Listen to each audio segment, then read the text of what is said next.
Assalamualaikum warahmatullahi wabarakatuh. Selamat sore untuk kita semua. Kami dari kelompok 5 akan melakukan presentasi hasil mini riset kami, yaitu yang berjudul Analisis Perbandingan Angka Terkonfirmasi COVID-19, Angka Kesembuhan COVID-19, dan Angka Kematian COVID-19 pada Masyarakat Kota Medan, Binjai, dan Pematang Siantar, Sumatera Utara.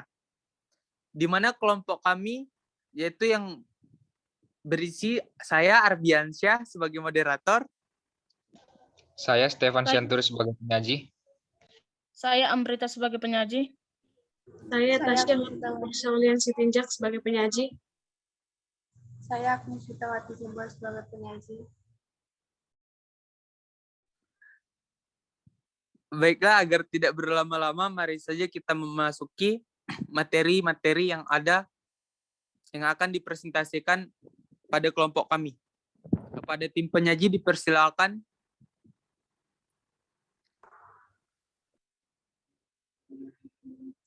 Latar belakang. COVID-19 adalah penyakit yang disebabkan oleh turunan coronavirus baru atau CO diambil dari corona, VI diambil dari virus, dan D diase atau penyakit. Sebelumnya, penyakit ini disebut dengan 2019 novel coronavirus atau 2019 nCoV.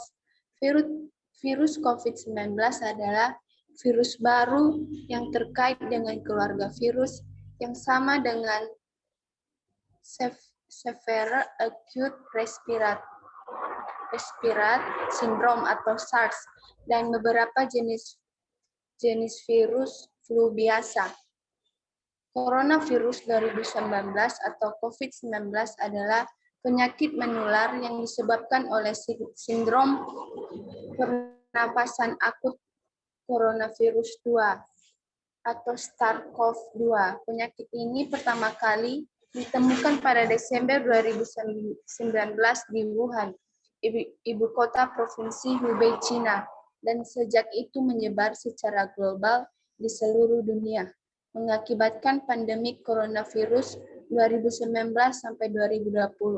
Organisasi Kesehatan Dunia atau WHO mendeklarasikan wabah coronavirus 2019 sampai 2020 sebagai kesehatan masyarakat darurat internasional pada 30 Januari 2020 dan pandemi pada 11 Maret 2020.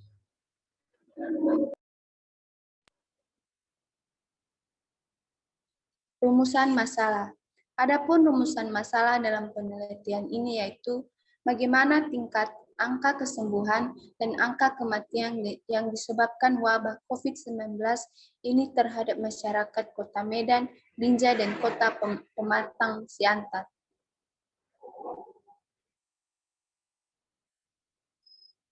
Tujuan, untuk mengetahui bagaimana tingkat angka kesembuhan dan angka kematian yang disebabkan wabah COVID-19 ini terhadap masyarakat Kota Medan, Binjai, dan Kota Pematang Siantar. Sekian. Baik, terima kasih kepada tim penyaji.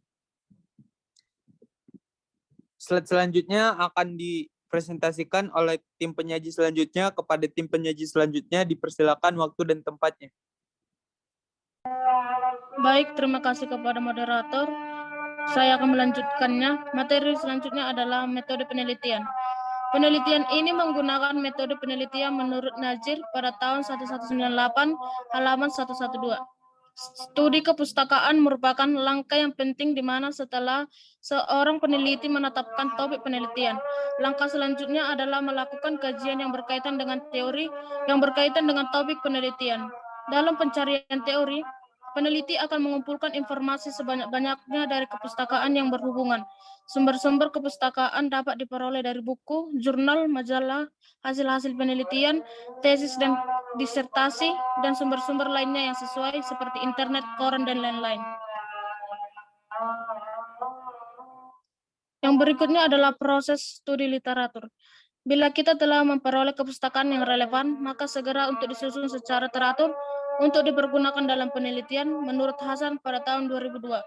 Studi literatur dilakukan melalui 3 tahap, yakni yang pertama mengetahui jenis pustaka yang dibutuhkan, yaitu berdasarkan bentuk pustaka dibedakan atas sumber tertulis seperti buku-buku, pengetahuan, surat kabar, majalah, dan sebagainya, dan sumber tidak tertulis seperti film, slide, manuskrip, relief, dan sebagainya. Berdasarkan isi pustaka dibedakan atas sumber primer, yang dimana merupakan sumber bahan yang dikemukakan sendiri oleh orang atau pihak pada waktu terjadinya peristiwa atau mengalami peristiwa itu sendiri, seperti buku harian, notulen, rapat, dan sebagainya. Sumber sekunder merupakan sumber bahan kajian yang dikemukakan oleh orang atau pihak yang hadir pada saat terjadi peristiwa atau tidak mengalami langsung peristiwa itu sendiri, seperti buku-buku teks. Yang kedua adalah mengkaji dan mengumpulkan bahan pustaka pengkajian dan mengumpulkan bahan pustaka biasanya.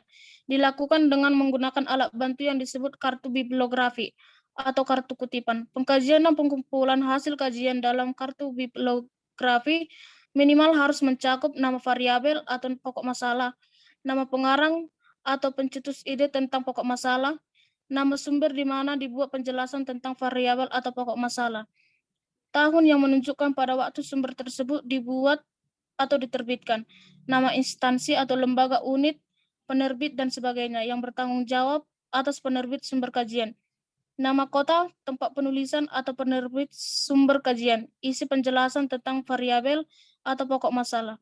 Yang ketiga, menyajikan studi kepustakaan. Penyajian studi kepustakaan dapat dilakukan dengan cara kutipan langsung dan kutipan tidak langsung.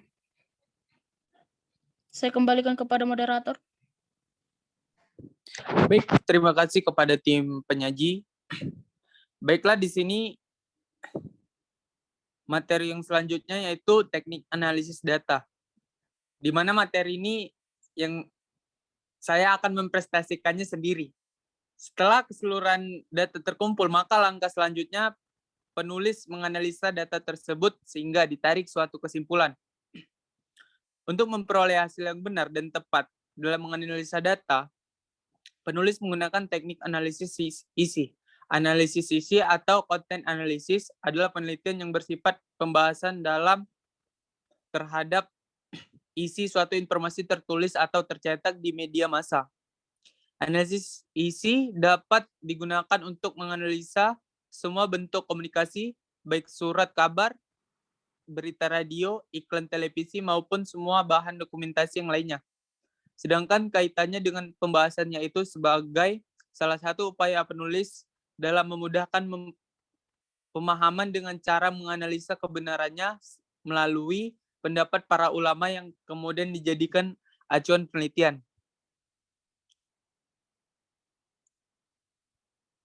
Selanjutnya itu hasil dan pembahasan.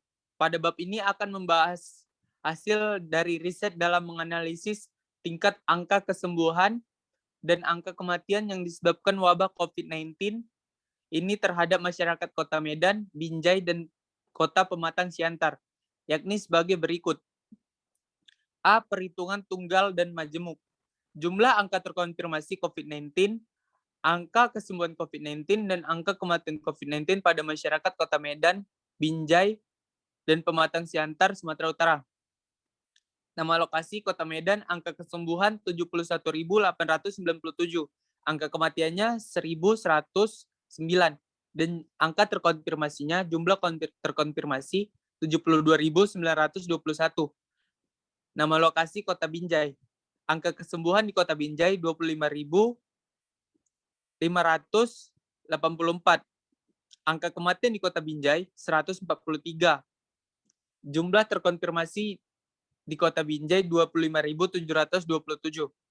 Kota Pematang Siantar, angka kesembuhan di Kota Pematang Siantar 2.517, angka kematiannya 33, jumlah terkonfirmasi 25. Selanjutnya, rumus lingkaran VR kuadrat atau 22/7 R kali R. Kota Siantar, R standar 2.550 sama dengan 2. R sama dengan 2. Kota Binjai sama dengan V R kuadrat per Kota Binjai sama dengan V R kuadrat Kota Pematang Siantar per Kota Pematang Siantar. Kota Binjai sama dengan 22 per 7 per R kuadrat 25.727 sama dengan 22 per 7 per 2 kuadrat 2.550. Kota Binjai 25.727 kali 4 sama dengan R kuadrat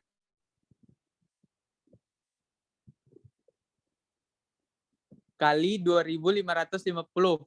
Kota Binjai 102,908 sama dengan R kuadrat kali 2.550. Kota Binjai R kuadrat sama dengan 102,908 per 2.550. Kota Binjai, next slide. Kota Binjai sama dengan R kuadrat sama dengan 40,35. Kota Binjai R sama dengan akar 40,35. Kota Binjai sama dengan 6,36 cm. Kota Medan, R kuadrat Kota Medan kali jumlah Kota Siantar sama dengan jumlah Kota Medan kali R kuadrat standar. Kota Medan sama dengan R kuadrat Kota Medan sama dengan jumlah Kota Medan kali R kuadrat standar per jumlah Kota Siantar. Kota Medan sama dengan R kuadrat Kota Medan sama dengan 72.921 kali 2 kuadrat per 2.550. Kota Medan sama dengan R kuadrat Kota Medan sama dengan 291.684 per 2.550. Kota Medan R kuadrat Kota Medan sama dengan 114,38. Kota Medan sama dengan R Kota Medan sama dengan akar 114,38. Kota Medan sama dengan R Kota Medan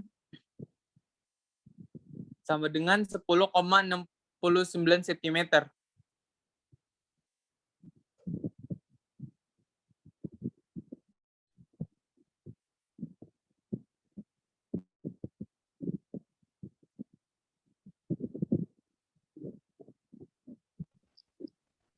Baik, yang kemudian Baiklah, yang selanjutnya saya serahkan kepada Stephen, kepada tim penyaji selanjutnya, dipersilakan. baik. Kemudian dapat dilihat di sini diagram perbandingan antara kesembuhan dan tingkat kematian masyarakat yang terkena COVID-19 di daerah Medan, Binjai, dan Siantar. Slide selanjutnya.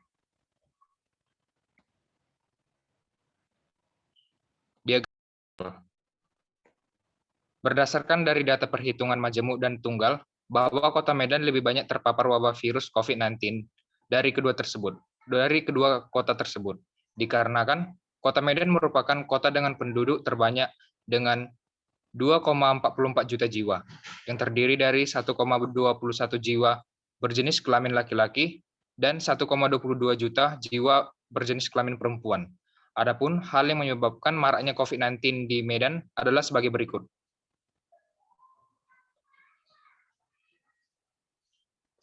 Menurut Wali Kota Medan Bobi Nasution, yang pertama, penyumbang terbesar kenaikan kasus COVID-19 di Kota Medan, Sumatera Utara merupakan pelaku perjalanan. Dari hasil tracing atau pelacakan dilakukan, umumnya yang terkonfirmasi COVID-19 adalah pelaku perjalanan. Mereka membuat suatu aplikasi untuk mengetahui lingkungan mana yang tengah melakukan isolasi. Melalui aplikasi ini, maka dapat terdata secara real kondisi wilayah itu. Yang kedua, banyaknya masyarakat Kota Medan tidak menaati peraturan yang dilakukan pemerintah, yaitu pada saat PPKM, yang di mana pemerintah menyarankan kepada semua masyarakat agar tidak melakukan aktivitas di luar rumah, tetapi banyak masyarakat yang melanggar aturan tersebut, di mana banyak masyarakat melakukan aktivitas di luar rumah, sehingga banyaknya yang terkena COVID-19. Masih banyak masyarakat yang tidak ikut serta dalam kegiatan vaksinasi, sehingga masyarakat yang terkena wabah virus COVID-19 terkena kurangnya kekebalan tubuh mereka. Oleh karena itu, Wali Kota Medan, Bapak Bobi Nasution, mengatakan, kita harus mendorong percepatan vaksinasi guna terbentuknya herd immunity di masyarakat dalam menekan penyebaran COVID-19 agar tidak meluas. Selanjutnya saya serahkan kepada moderator. Baik, terima kasih kepada tim penyaji.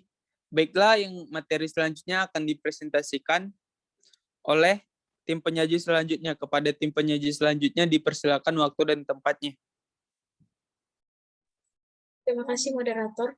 Yang selanjutnya dari data juga dapat kita lihat. Yang pertama ada Kota Medan, yang di mana angka kesembuhan dari Kota Medan sebanyak 71.897 dan di angka kematian 1.109 dan jumlah terkonfirmasi 72.921. Yang kedua, Kota Binjai. Angka kesembuhan pada Kota Binjai sebanyak 25.584 dan di angka kematian 143 dan jumlah terkonfirmasi 25.727.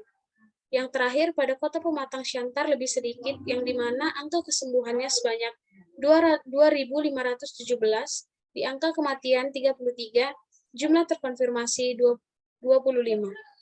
Berdasarkan hasil data yang diambil bahwa kota yang paling banyak mengalami kesembuhan dan kematian dari wabah COVID-19 adalah Kota Medan, yang di mana angka kematian dari wabah COVID-19 pada Kota Medan terdapat 1.019. Sedangkan angka kesembuhan pada Kota Medan terdapat 71.897 orang. Sehingga total keseluruhan dari angka kesembuhan dan angka kematian yang terpapar COVID-19 di Kota Medan adalah sebanyak 72.921 orang. Yang dimana kesimpulannya dari hasil perhitungan tersebut, Kota Medan memiliki angka kematian dan angka kesembuhan yang paling banyak dari kedua kota tersebut, dikarenakan Kota Medan merupakan kota yang memiliki penduduk yang paling banyak di Provinsi Sumatera Utara. Selain itu, ada beberapa faktor lainnya yang dikemukakan oleh Wali Kota Medan, yaitu Bapak Bobi Nasution, yang dimana Bapak Wali Kota tersebut mengatakan maraknya COVID-19 di Kota Medan karena adanya pelaku perjalanan. Dari hasil tracing atau pelacakan dilakukan, umumnya yang terkonfirmasi COVID-19 adalah pelaku perjalanan, banyaknya masyarakat yang tidak menaati peraturan pemerintah pada saat pandemi, dan masih banyak masyarakat yang tidak ikut serta dalam kegiatan vaksinasi. Oleh karena itu, Kota Medan marak akan COVID-19, sehingga banyak masyarakat yang terkena COVID-19. Saya kembalikan kepada moderator. Baik, terima kasih kepada para tim penyaji sebelumnya. Di sini kami sudah selesai melakukan presentasi. Apabila ada kurang dan lebihnya, ada kata-kata kami yang salah, mohon dimaafkan. Baiklah, saya sudahi presentasi hari ini. Wabillahi taufik walhidayah. Wassalamualaikum warahmatullahi wabarakatuh. Selamat sore semuanya.